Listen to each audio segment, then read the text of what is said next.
Hey guys, welcome to the Lovin Dubai Show podcast. Today, our top story is one that rings true. Dubai's exceptional economic performance in 2023 was highlighted by Dubai's Crown Prince. And also, the UAE temperatures hit 50 degrees, and boy, do we feel it. Yeah, it's hot, it's humid. Shahir's staying in the shade, but we talked about the people who are making the most of the summer weather. Also, one of our talk topics today, people leaving mess behind in Dubai. What are your thoughts on that? Like, obviously, we all have an obligation as human beings. Are you leaving stuff behind? Let's be truthful. And if so, why? Please take a listen. Good morning, Dubai. Welcome back to the Lovin Dubai Show, where we go through the top trending stories that everyone across the country is talking about. Our top story today, Dubai's exceptional economic performance in 2023 so far. And also, UAE temperature hits 50 degrees. And a resident shames cinema-goers for the mess they left behind. And then we have the qualified, professional, unmatched, professional masseuse therapist, Sandeep. He's back there. Hey, good morning. How deep? Sandeep! He's going to be joined with us at 8:50. But before we get to all of that, a good morning to everyone watching on Facebook, Instagram, Twitter, YouTube, TikTok. We love to read your comments before, during, and after the show. And if you're finding this morning hard, if you struggled out of bed, let us make that a little bit better for you. Guess what's happening? What's happening? Well, it's a 4-day week. Bet you forgot, didn't you? 4-day week. I didn't. I did. You forgot? You actually forgot? I genuinely forgot, and it makes this week that much better. A 4-day, in comparison to a 5-day, it's just like 10 million times easier to get out of bed, in my opinion. But today, what are we talking? We're talking all things tipping culture. Mm-hmm. Because we had a well-known celebrated foodie in the city on the show on Friday. And he basically said how tipping culture varies in so many countries. But here, we are a melting pot of cultures, and therefore you kind of have a mix of standards across the board in restaurants and in bars, and what he said we should aspire to be like. Yeah, exactly. So there isn't necessarily a tipping culture. Everyone does their own thing. But basically, he said that Japan is, we're talking about the Bedouin foodie who came in last week, Hani, and Japan do it the best, US second best. Why is Japan the best? I think just well, no, they don't have a tipping culture, but their food culture in general and the way they treat everyone, from that sense, it's the best. But so the US do around 20%. We asked on Instagram how people approach it. It's sad that my laptop died. It's sad that we have a bartender who said, I only get 5 to 10% tips from people that come in. Like 5 to 10% of people that come in do end up tipping. I'm so glad that was said, because I think everyone who tips responds. Mm-hmm. And everyone's like, oh, I'm tipping between 10 and 20%, or if the service is good, I'll tip, which is questionable. But you'll always get people responding, letting you know that they are tipping. You don't get the people saying they're not. So it's really interesting for someone to say, actually, who's working in the service industry, only 5 to 10% of you are tipping. So it would be really interesting to put a poll up to get, like, do you genuinely tip? Yeah, like, we're not going to shame you. Just tell us the truth. Because the majority of the responses that we got are 5 to 10%. We got a few 20%, but these are people that did come from the US and Canada who have said that. But in general, like, what are the chances that everyone that did respond are the 5 to 10%, you know? Well, the thing is, you're not going to say, no, I don't tip. I don't think you're going to respond. Someone's saying, is it required to tip in Dubai? So I think the service industry tipping culture based on the country that you're in, because everyone comes from different places, maybe you're not thinking about the culture here. But the reality of the situation is the service industry is probably getting paid a minimum in comparison to a lot of people here. Exactly. And therefore, tipping is important. A lot of people will say it's based on service and whether or not there's a service charge. As Hani said, it's actually worth checking with the restaurant. Is the service charge going to the people who are serving you? Because in some cases it's not. But what he was saying is that we should have more transparency across the board. So it's either, if there's a service charge, great, and it's going to the people, great. If it's not, that should be made clear. Mm-hmm. And then tip based on service. So if it's better than 10%, if people go all out and give you an amazing dining experience, because I think it's always from the people, then tip them more. That's the thing. Like, in this country specifically, the quality of food is significantly better than most places. The services you get, like, not just a waiter coming and doing the bare minimum. No, they actually care. They smile. Like, you ask, they respond. Like, they give you their opinions. And every dining experience here is different from the next. And you're almost certainly guaranteed a good experience. So these people do deserve it anyway, but like more so in countries like this. Yeah, and more so if you consider probably the salary range of what you're on, and also the service that you're getting. I think a 10% is very fair. A 10% is fair. A 20% is if you had the best meal of your life for that week and you had the best service ever. What is that Phoebe saying from Friends? She just would love to be that rich, generous stranger all the time. Like you'd love to just be dropping hundreds all the time, but you can't. I wish. In an ideal world, I don't watch Friends. But in an ideal world, to be that rich, generous stranger. But in terms of tipping culture, there's restaurants. There's also the delivery heroes that bring food to us every single day, and you can very easily drop a couple of dirhams tip there, and also just leaving waters and things at your door. As we talk about high temperatures, there's different ways you can give back. We also have Sandeep joining us after a break, so we'll ask him about his just general thoughts on tipping. Interesting. Yeah, that's very interesting because in terms of salons, are you doing it in terms of different services? Is it expected? And I think people have a really varied opinion on what's expected because it's a service. Yeah, exactly. Like my barbershop, I got a haircut yesterday and that's already included, you know? So I asked and they were like, oh yeah, like this is our tipping service. Like you don't really get an option, but that's great because then they definitely get it. And I asked, do you actually get these tips? And they're like, yeah, like it comes straight to us. Interesting. Well, bear it in mind, and in that vein, keep your thoughts coming throughout the show. As I said, we love to read your comments before, during, and after the show. Our top story this morning, Dubai's exceptional economic performance in 2023. So we can feel the city expand, and we're watching it grow across many sectors. But yesterday, His Highness Sheikh Hamdan bin Mohammed bin Rashid Al Maktoum, Dubai's Crown Prince, he tweeted about some of the most recent remarkable feats that are worth noting. So what he said was, I reviewed a report on the main highlights of Dubai's exceptional economic performance for the first half of 2023. And we have achieved new levels of growth. We're at the forefront of so many economic fields. We ranked, by the way, the best global tourist destination for 2023. Yes, we did. We welcomed more than 8.5 million visitors in just 6 months. And we emerged as one of the top 3 most attractive cities for the wealthy to move to.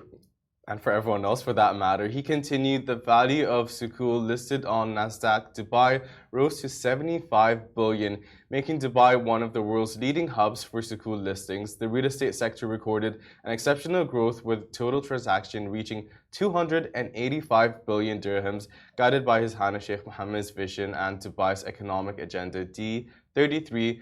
Dubai continues to reinforce its position as a major global economic hub and will be the best place to live and work worldwide. Now, are we shocked? No. It's rhetorical, we're not. But the thing is, we have been like marking these small leaps of progress for the last 6 months. So in terms of like being the most attractive city for wealthy people, there was a report on that at the time that we reported on. We're seeing those billions of dirhams of transactions go through the property market every single day. But then just to see it summarized in a nice little report that His Highness reviewed, it's like tick, like there's so much growth and development, and it's amazing to watch that happen from our seats. That's the thing, like as we were reading this story, what I was thinking was that we've mentioned all these things before and it's become such a norm to us that we don't realize the economic growth and, well, stability and growth of the country. You know, like it doesn't really sink in, but we live with it and we know it exists. Like you can tell you're living in a sustainable country.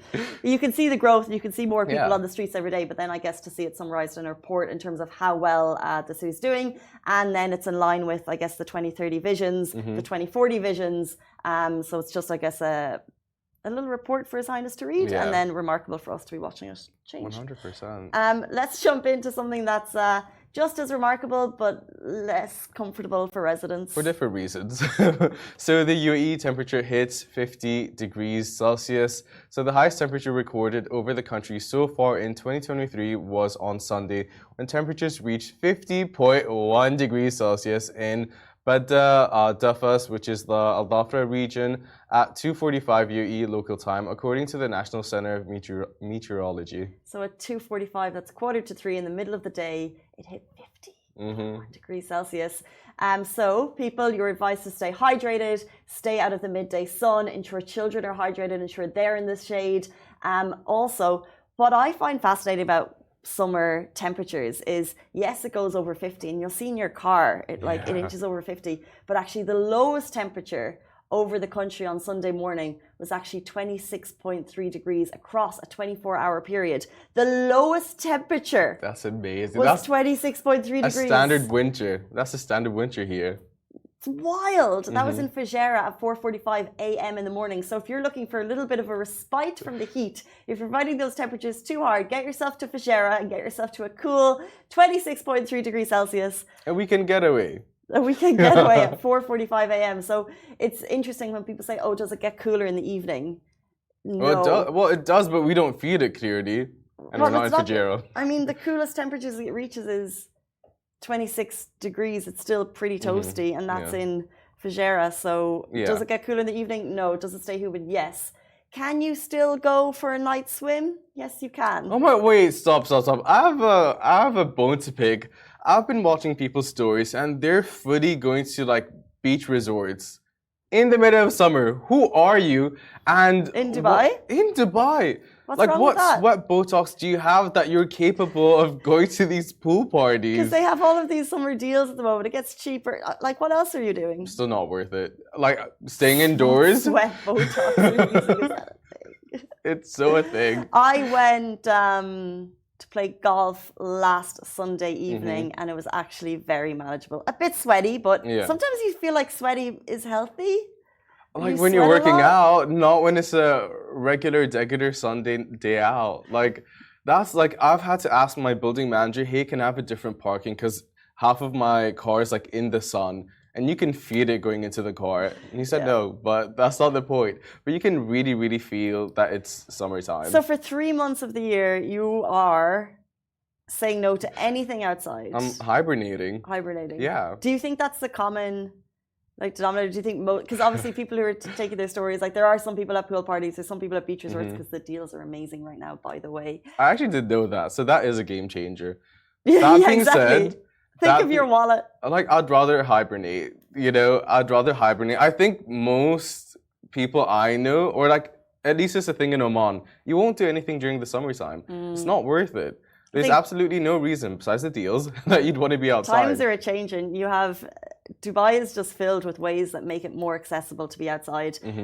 There is a hotel that I went to one weekend. They have outdoor AC units, but not those big stand-up ones that we're used to. They're in the surface of the flower beds and you've got cold air. Yeah, absolutely manageable to sit outside. Air conditioning? Chic air conditioning outside. It's doing great for the environment, but amazing. And then you have temperature control pools, you have shade. It is possible to be outside. It's not pleasant. It's not. But it gives you that, at least you get your fresh air and then you sleep better at night. I just hope it's not going to get any hotter.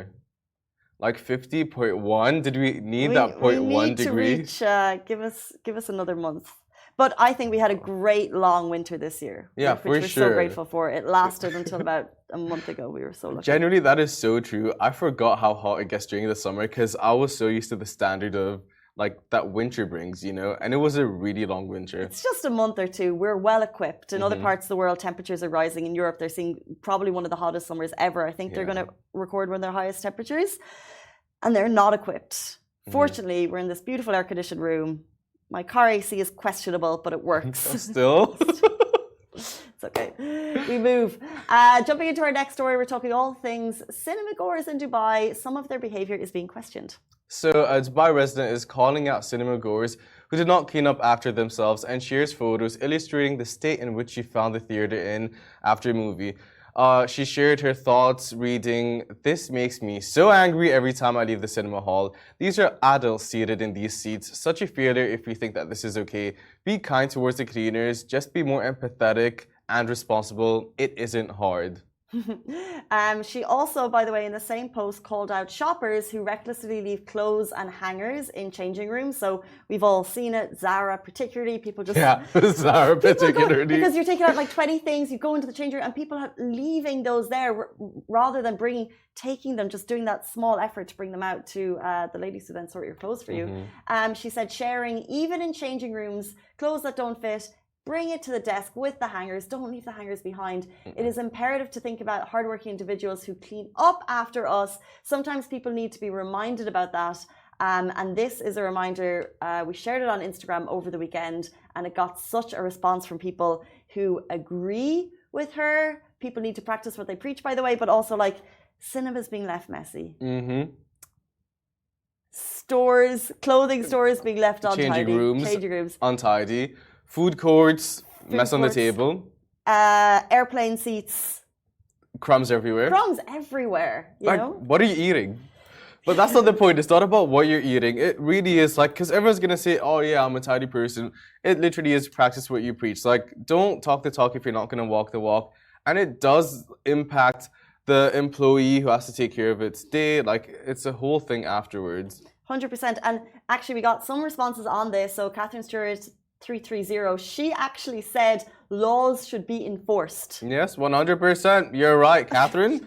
Catherine, you are right. Let's not do a law on this, but she said people need to start respecting businesses just like guests who come to visit their homes. You're in someone's business. This is their livelihood and you're leaving a mess behind. Every customer is a guest in the store. Keep stores clean and be a part of it. And this is, you know, something that kids will see messes left behind. We sometimes see people leaving so much mess in the desert after camping, and it's just a revolving theme sometimes in the city that there's an expectation that someone's going to clean up after you.